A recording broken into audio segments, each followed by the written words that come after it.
are some stories that feel finished. You hear them, you process them, then your brain neatly files them away. The beginning, the middle, the end. But every once in a while, you come across a story that just refuses to do that. It kind of lingers. It kind of sticks. It leaves something unresolved, almost like a sentence that never quite ends. And usually, that's because, well, something's missing. And in January of 1896, a young woman named Pearl Bryan left her home in Greene County, Indiana. She wasn't running away. She wasn't disappearing. She wasn't even trying to start a new life. She told her family she'd be gone briefly, just long enough to take care of something important. And then she'd be right back. Now, I want you to picture that moment. A cold Indiana morning, a train station that isn't crowded, but it's not quite empty either. There's people, they're coming, they're going. The old steam is rising. The sound of metal in motion. And Pearl, standing there with a quiet kind of urgency. Not panic, not fear, but something heavier. Because she wasn't carrying a secret. A secret that in the world she lived in had the power to completely undo her life. She was pregnant. She was unmarried. And in 1896, that wasn't just difficult. That was devastating. So she did what many people would, I guess, do in that moment. She turned to the person she trusted the most, the man responsible, Scott Jackson, and he told her exactly what she needed to hear. Just come to Cincinnati, I'll take care of it. Now that phrase, I'll take care of it, it sounds pretty comforting. Sounds like control. Sounds like solution. But sometimes it's none of those things. Because a few days after Pearl stepped onto that train, they found her body in a quiet field in Kentucky. No witnesses, no signs of a struggle, no indication of what went wrong, and one detail so disturbing that it transformed this case from tragedy into something far more haunting. Her head was gone, and it's never been found. What do you think of that, Meg? There's a lot packed into that little sentence, huh? Mm-hmm. Well, I guess not sentence. Paragraph.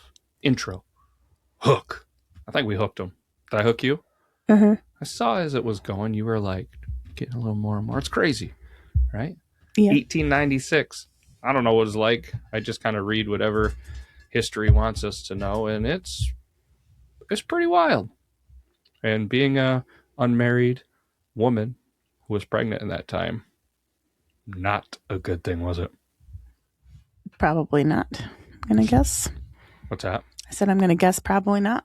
Yeah, obviously we weren't there, but yeah, we traveled back because this story not only kind of fits that true crime, but it also has kind of some local legend, some local lore, and some interesting stories and things that have came from it. So I figured this was a decent one. And started off with a cold Indiana morning, and well, we woke up middle of April, cold, snow on the ground, and it's just unbelievable how it was in the 80s yesterday and cold and snow again today. And they wonder why we're all sick. Right? Mother Nature must be bipolar. Would that be the thing? Mm. Is that the right condition? Or she just doesn't like us, Meg? Menopause. She's menopausal. Menopausal Mother Nature. Is that your new band name? Sure. But anyway, obviously the voice you're hearing, it's me, it's Matt Beard. Maybe it's not even obvious. Maybe this is the first time. Meg, this is a first time listener. Right now. Maybe. Whoa. Thanks for listening, first timer. Well, first timer. Welcome. Welcome. Yeah, welcome to the Yore Town podcast. Small towns, big stories, and there's usually a common theme. Nothing ever happens here until it does. And joining me is the beautiful Dun Dun Queen, Meg. Hey. Feeling a little bit better, though? I kind of go back and forth. I think I'm getting better, and then I take it a step back.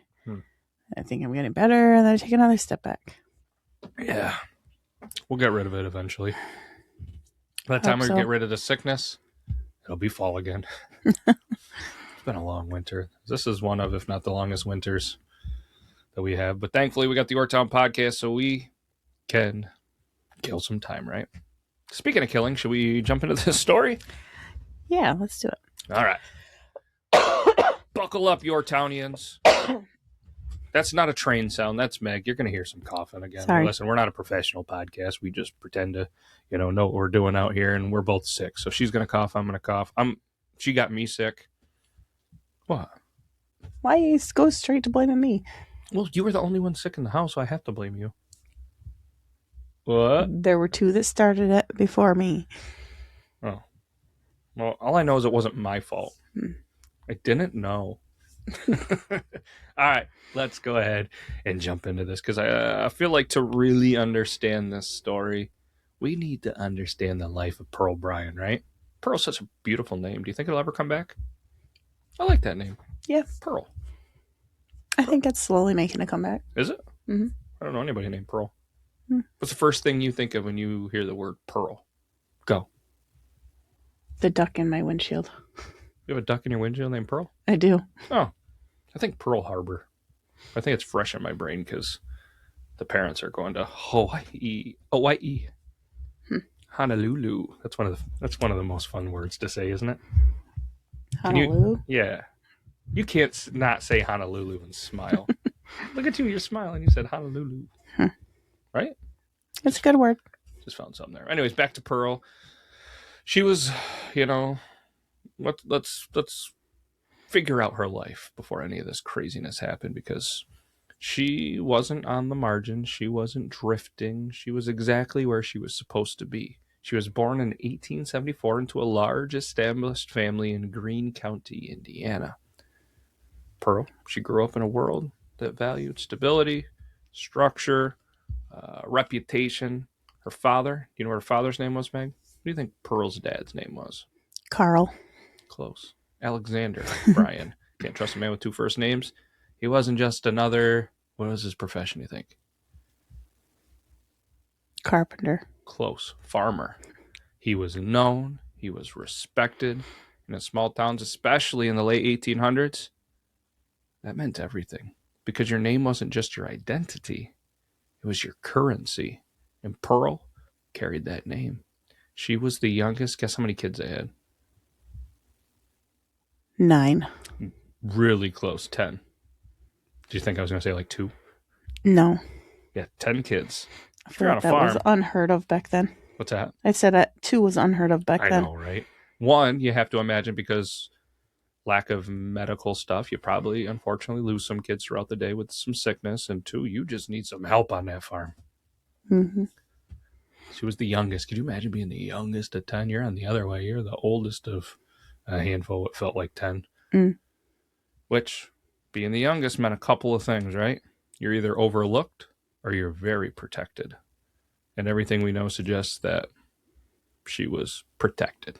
There's no record of her ever causing any problems. There was no reputation for rebellion. There was not even a whisper of her stepping outside the expectations that were placed on her. She was, by all accounts, Meg, exactly who her family and the community expected her to be. You have to imagine as a female in that time has to be pretty darn difficult. Mm-hmm.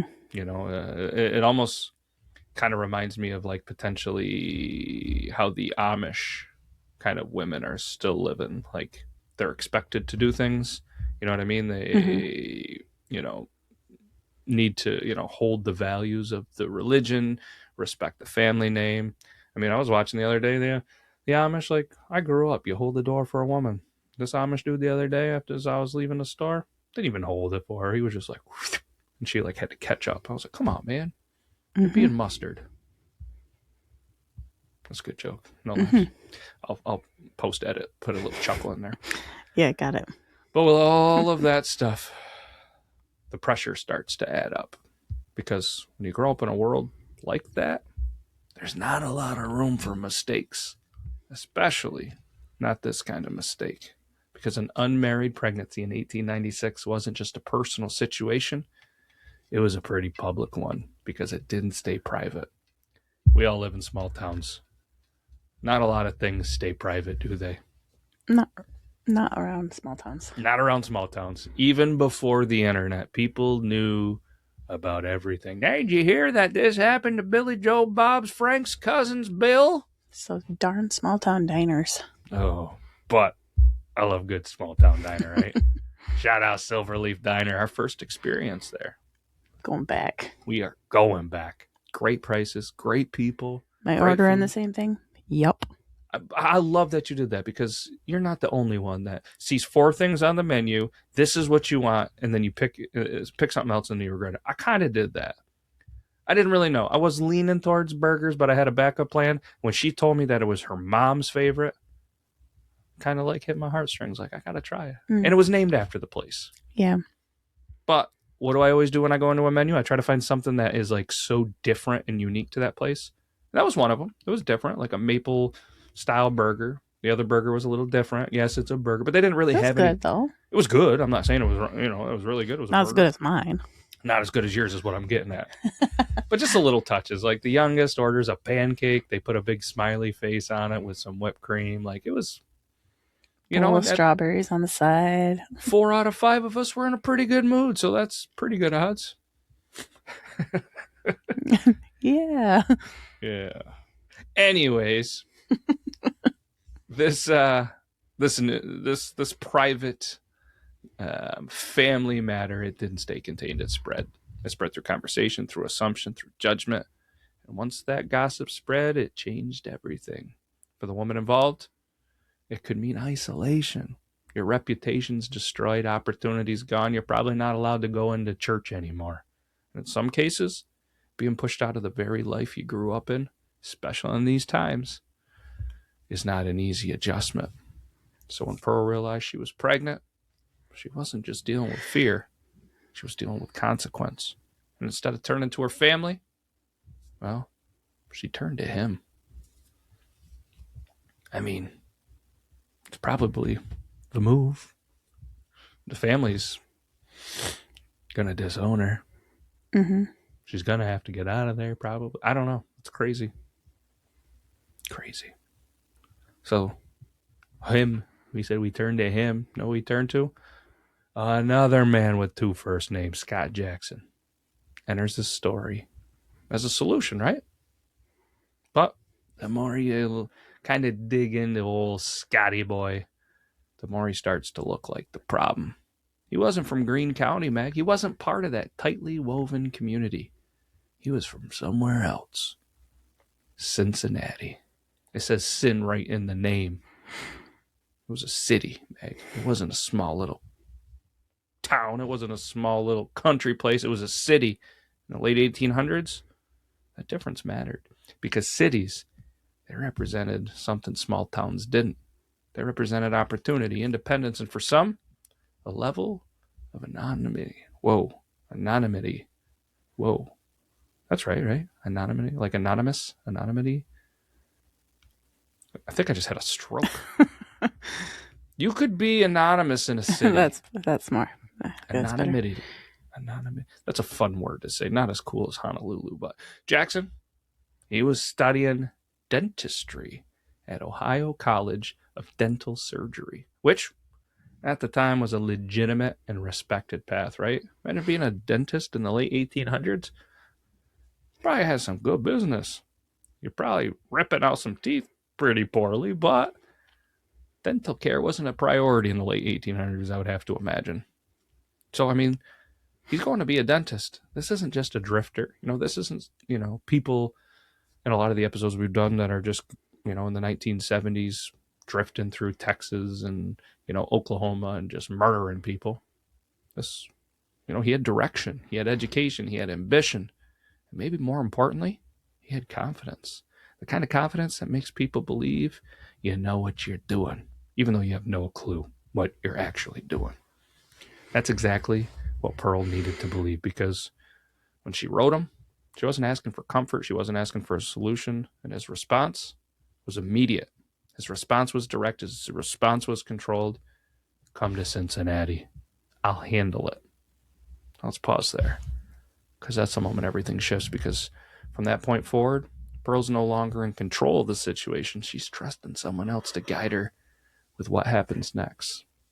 You know, Scotty boy, he doesn't prepare to help her alone. He brought somebody else in. Guess who he brought in, Meg? His brother.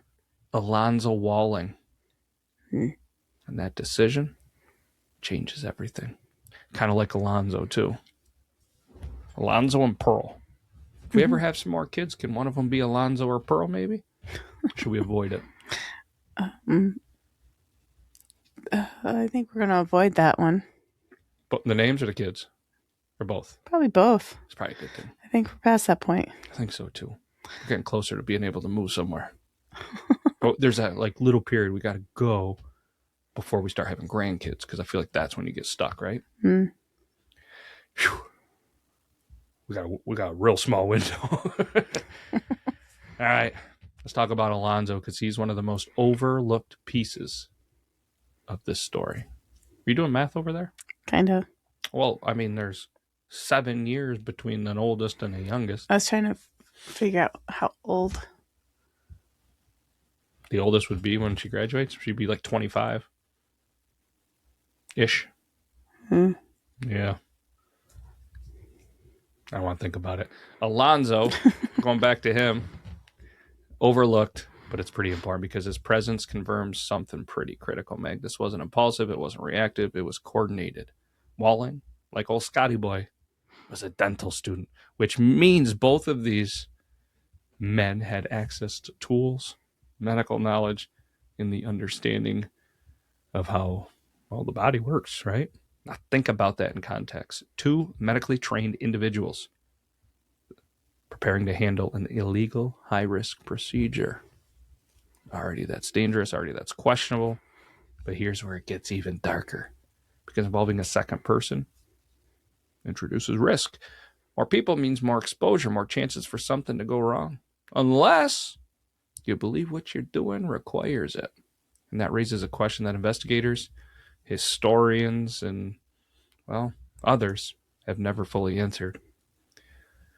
Were they trying to accomplish potentially an abortion? Or was it an excuse to potentially just straight end her life? Because everything we see from this point forward, well, what do you think? What's your gut say? Are they going to try to do a procedure? Or were they going to try to potentially eliminate? I know they're going to medical school. They're going to be a dentist and stuff, but this is a much different procedure than ripping out a tooth or doing a root canal. I'm just trying to figure out how they got from the situation they were in to a beheading. Yeah. In a field. Pretty interesting, right? Right? It was in a field. Found her in a field. Mm-hmm. Which my brain went, probably a dump, but all right. Something like this, regardless, seems to probably going to end badly. Unless she thought, hey, I'll handle this, meaning like, hey, we're going to come out. We'll, fall in love. We'll be together. January 28th, 1896. She gets on that train. And I wanted to stay in this moment for a little bit because it's easy to rush past this, but this is the last moment in her life where things still kind of make sense to her, right? Because she believes she's solving a problem. She believes she's going to fix her future. She believes she's going to come back home with everything intact. And that belief matters because it shows you something about her mindset. She wasn't suspicious. She wasn't afraid of Jackson. She trusted him completely. And that trust carried her forward into a situation she didn't fully understand, because when she arrives in Cincinnati, she's stepping into a situation that had already been set in motion. 2 men, 1 plan, and a version of events that she was never fully part of. You know what stands out in a story like this, Meg? Trust. Who you put it in, and whether it's earned or maybe it's just assumed. And look, we've all made the mistake of trusting the wrong thing at some point. Bad products, bad decisions, stuff like that. Stuff that just didn't deliver. That's why I keep it simple when it comes to my beard, Meg. I go with Live Bearded because there's no guessing. Premium ingredients, straightforward products. Do you know they have a 365-day guarantee? That's confidence, Meg. That's knowing what you're getting. So if your beard's been looking like it's going through its own rough chapter, let's go to livebearded.com, use code BEARDLAWS. Take control of it the right way. Right? Mm-hmm. All right. I think we've arrived at the part of the story that should be the clearest, but somehow isn't. Because what happened in Cincinnati is where the truth fractures. Jackson claimed it was an attempted abortion. That went wrong. That Pearl died as a result. But the medical findings, they don't support this, Meg. There's no clear evidence that a complete procedure had even taken place, which now creates a little bit of a gap. And in cases like this, gaps are where the truth hides. Because if the procedure didn't happen the way he described, then what did? Was it botched? Was it abandoned? Or was that explanation created afterward to something far, far worse? Because what we do know is what happened next. And that part, it's pretty undeniable. There's a moment in every investigation where everything should start making sense. I mean, you have a victim, you have suspects, you even have a timeline. And in most cases, that's where the fog lifts. But this story doesn't do that, because by the time Pearl Bryan's body is discovered, investigators aren't stepping into clarity. They're stepping into something that feels off. Not chaotic, not sloppy, but controlled. Like whatever happened was done by someone who believed that they had already thought it all through. And that's what makes this part of the story so unsettling, because from this point forward, you're not watching someone try to escape what they did. You're watching someone manage what they did. What's your gut? Still at the same gut feeling? Did you say there was no sign of struggle? Didn't appear so. Again, technology, much different in the late 1800s, investigations and stuff like that. And I would have to imagine, and this is a straight assumption, that the way that male cops probably did cases towards females was probably a much different than they do now. You know what I mean? So Would they use chloroform? they could. Knock them out. Could. Maybe some arsenic. A lot of arsenic poisonings. Remember the one that we did about the bar? So once Pearl is identified, the investigation begins to tighten, and it tightens pretty quick, because unlike a lot of the cases from this period, there actually were traces. There were paper trails, witnesses. But all those details, they started to stack up a little bit. You know? And those railroad employees, they remembered her. There was a young woman traveling alone, heading toward Cincinnati. That wasn't unusual, but it wasn't invisible either. Then you have letters, the correspondence between Pearl and Scott Jackson. They got him. And those letters mattered more than anything else in this phase of the case, because they established intent. They show that Pearl didn't just randomly end up in Cincinnati. She was called there. She was invited there. She was directed there. And when investigators began speaking to people in the old Cincinnati area, his name starts surfacing almost immediately. The hotel staff, they remember him. He wasn't alone. He was with a young woman that matched Pearl's description. And here's where it gets interesting, Meg. Because Jackson doesn't run. He doesn't disappear. He doesn't even really try to distance himself from the situation. He just stayed in place. And that kind of behavior can mean one of two things. He either believes he's innocent, or he believes he's already covered everything that matters. So the police, they bring him in. And at first he talks, but not in a way that helps. He just kind of gives enough to stay cooperative, just enough to appear open, but never enough to fully explain what happened. And that's when investigators realize something pretty important. Jackson isn't confused. Jackson's controlled. Once Alonzo is brought in, everything should get clear, right? Because now you have two people involved, two perspectives, two different versions of the events. But instead of clarity, you know what they got, Meg? Conflict. Their stories don't match. Not cleanly, not consistently. And that inconsistency, whoa, stroke number 2 of this episode, becomes one of the defining features of this case. Jackson leans into, the abortion narrative. He claims Pearl came to him for help. She was desperate. They attempted a procedure and something went wrong. Walling's version, though, it shifted more. At times aligning with Jackson, at times distancing himself. But here's where both men avoid details, specifics. They speak in general terms, broad explanations. Nothing that allows investigators to lock down a precise sequence of events. When you start to see that pattern, it tells you something, because people who are telling the truth, they tend to anchor themselves in details. People who are hiding something, they stay vague. Both of them, you would have thought they were in the Vague magazine. Oh, that's Vogue, isn't it? Either way, they both stayed vague with no magazines, which forces investigators to focus not just on what they're saying, but on what they're not saying. Let's move just to the part of the case that kind of changes everything, because whatever happened in that room, there was a moment after Pearl died. There was a pause. There was a decision point. And that decision is what defines the entire story. Two men, educated, aware, capable of understanding the consequences of what just happened. And instead of choosing transparency, they chose control. They transport her body from Ohio into Kentucky, across state lines. Now think about what that requires. Time, planning, movement. This isn't panic. This isn't someone acting on instinct. It's deliberate. Then they take it even further. For whatever reason, they remove her head. I want you to sit with that for a second, because it's easy to say it quickly. It's harder to actually think about what it means. I mean, you'd have time, you had to have tools, you had to have intention, you had to have knowledge. More importantly, you had to have a reason, because this isn't something you do unless you believe it matters. Investigators at the time believed it was to prevent identification. Dental records. But that explanation has holes, because her body wasn't hidden. Her body wasn't destroyed. It wasn't concealed in a way that suggests they were trying to make her disappear completely. She was left exposed, which creates a pretty big contradiction. If you want to hide a crime, you hide a body. If you want to send a message, you leave it. And in this case, they left it, but removed the one piece that could answer everything.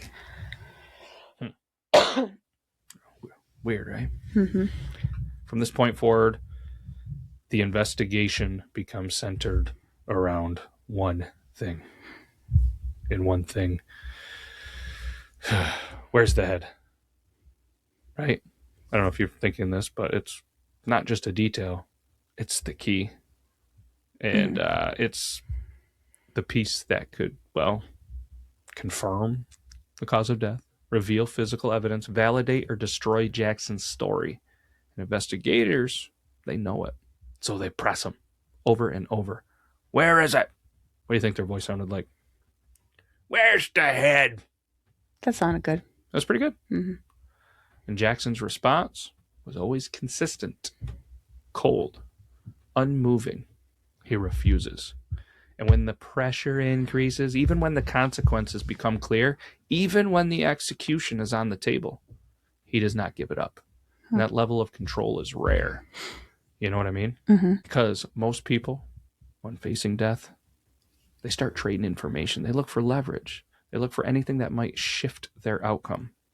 Jackson doesn't, which raises a terrifying possibility that whatever the truth is, it mattered more to him to keep it hidden than to save his own life. So by the time the trial begins, it's no longer a local case. It's national. Newspapers, they're covering it in, pretty big detail. Every development, every statement, every contradiction. The courtroom, packed. Not just with officials, but with people watching, waiting, trying to understand how something like this could even happen. The prosecution builds a case centered on intent, planning, control.